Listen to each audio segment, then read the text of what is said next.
Basta allergy, mag-alerta.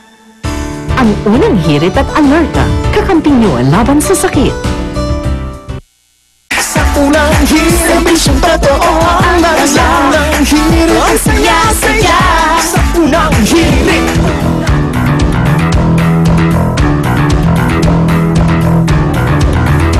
Pagtaas ang singil sa pasahe at pangunahing bilihin, lalo na ng mga produktong petrolyo, ito ang nag-udyok sa TUCP o Trade Union Congress of the Philippines para po magpetisyon ng panibagong aumento sa sahod.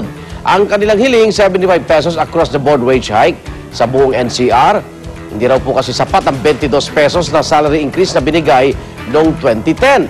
Sakaling pagbigyan ng kanilang petisyon ang kasalukuyang minimum wage sa NCR na 404 pesos, magiging 479 pesos na. Bagay na malaking pakinabang sa bawat manggagawa, pero dagdag pa sakit naman sa mga nag-i-cause daw na negosyo. Kaya ang tanong, napapanahon bang muli dagdagan ng sahod ni Juan de la Cruz? Pumapasok daw ito sa one-year ban eh. Kasama ang ating UH resident analyst, wag kayong pasaway ha, Professor Winnie Monson. O Maring Winnie, ano yung 75 pesos? Good morning, good morning. Mga kapuso, ano ha? Tingnan muna po natin kung sino ba ang magbe-beneficio nito. Hindi po si Juan de la Cruz ang magbe-beneficio nito. Let's look at the statistics, no? Mga 36 million people lang nasa labor force natin. Doon sa employed labor force, 46% yan ang hindi sumasahod. Walang sahod. In other words, farmers yan, mga fisher folk yan, mga self-employed yan, etc. Hindi sila sumasahod. 46% aalisin mo na dyan, hindi makikinabang dyan. Tapos, okay, sa sumasweldo, aalisin mo yung domestic workers.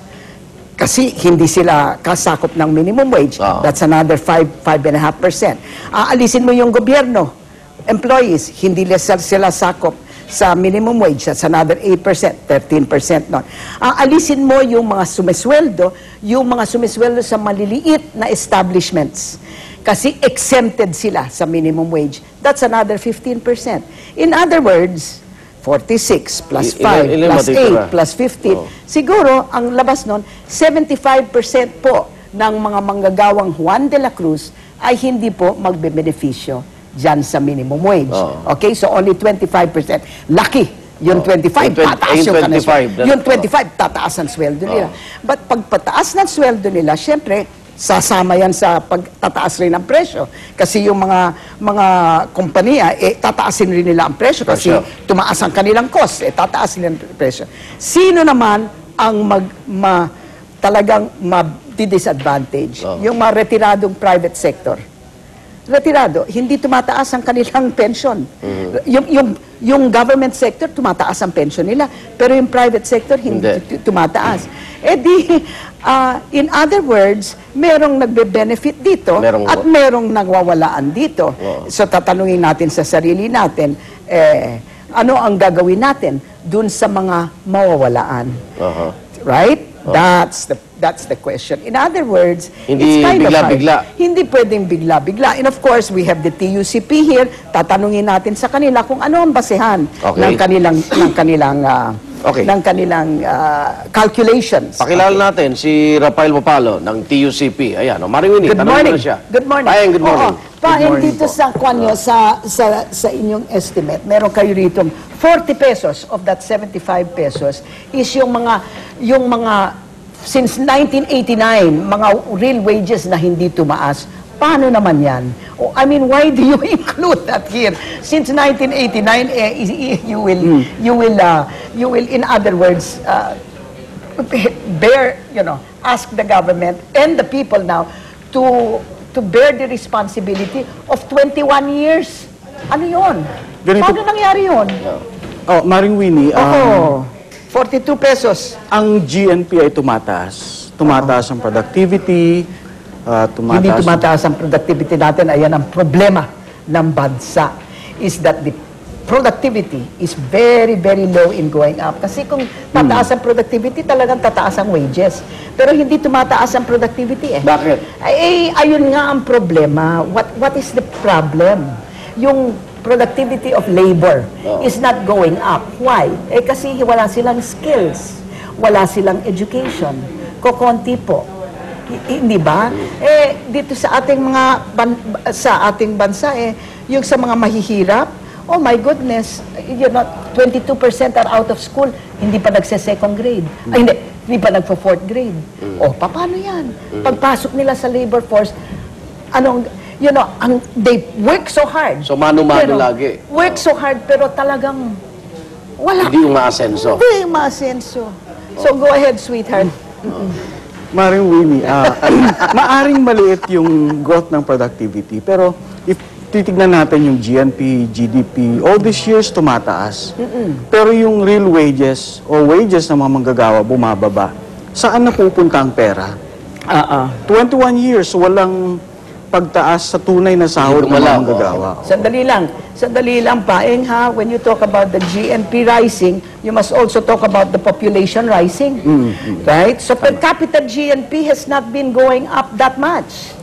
Hindi ba? Per capita, yung GDP divided by the number of people has not been going up that much. Paano nga sasabayin yung figure nyo, di ba, sabi nyo tataasan, tapos tumataas din yung mga presyo eh. Nakakasabay ba yun? Yun nga po, ang wage increase lamang ang nakikita nating pinakamabuting proteksyon laban sa tuloy-tuloy na pagtaas ng presyo. Pero ang pinoprotekta mo is only 25% of the labor force. Huwag naman natin sabihin na si Juan de la Cruz ay matutulungan. Hindi, only 1/4 of Juan de la Cruz matutulungan at hindi mo pa alam kung matutulungan yan kasi maraming mga employer hindi ka tinutupad yung mga nauna. Oo, hindi. I mean, kunwari, hindi ba meron silang 2 sets of books, nagpapasign sila na nakuha ito, tapos mas maliit ang sweldo. So, I think the problem is mas malalaki sa sinasabi ng TUCP. Tama po yun, 25% lang ang makikinabang directly. Pero sa halimbawa, sa pamilyang may nagtatrabaho, indirectly magbe-benefit yung anak, yung asawa, yung tatay na nasa sakahan, lahat yan magbe-benepisyo. Pero tama si Professor, no? 25%, yes. Pero indirectly magbe-benefit ang mas marami. At mo na, yung 75% na hindi nabe-benefit pa, may pamilya rin yun. Di mahirap yun. Think of the fisher folk. Ang pinaka-poor sa atin, pinakamahirap sa atin, ay yung mga farmers at saka fisher folk. Hindi po yan ang nenweldo. Hindi po yan naniniwala. Depende sa kanilang produksyon. Miski anong sasabihin mo sa minimum wage, wala silang kabel. I said they're part of the 46%. Yung mga maids mo, they're part of another 5%. Let's go. In other words, 25% are going to be benefited. There is no question about that. The question is, mga kapuso, ano ang gagawin natin para sa 75% na hindi magbe-benefit pero mawawalaan? Sakop nyo ba yun yung 75%? No, of course not. Union yan eh. Ma'am, yung 75 across the board na, yung petition natin ay across the board. So, hindi lamang siya minimum wage earners. Of course. Yeah, that's why I said 25% of the labor force. Kasi pag tinaas mo yung minimum wage ng unskilled, yung in terms of contract, yung mga collective bargaining units, ang tataas rin yung mga hindi unskilled.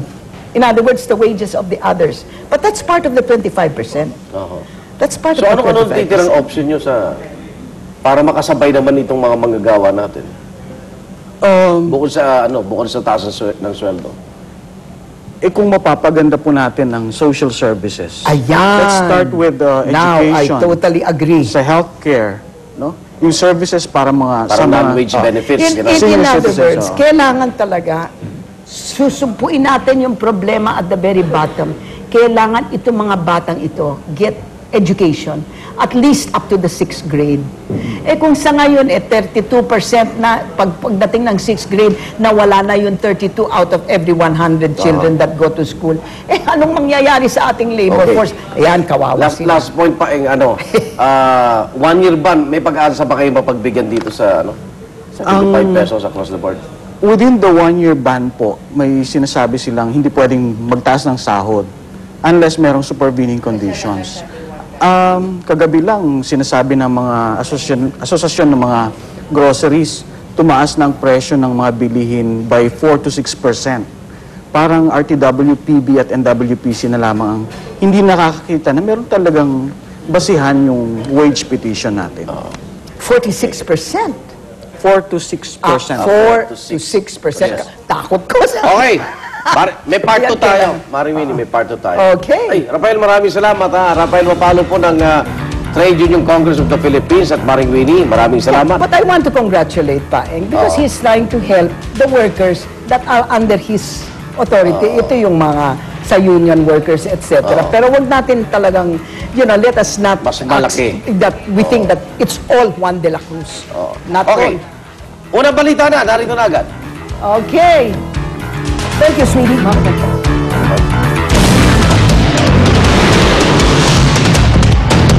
Ang mga unang balita sa umagang ito.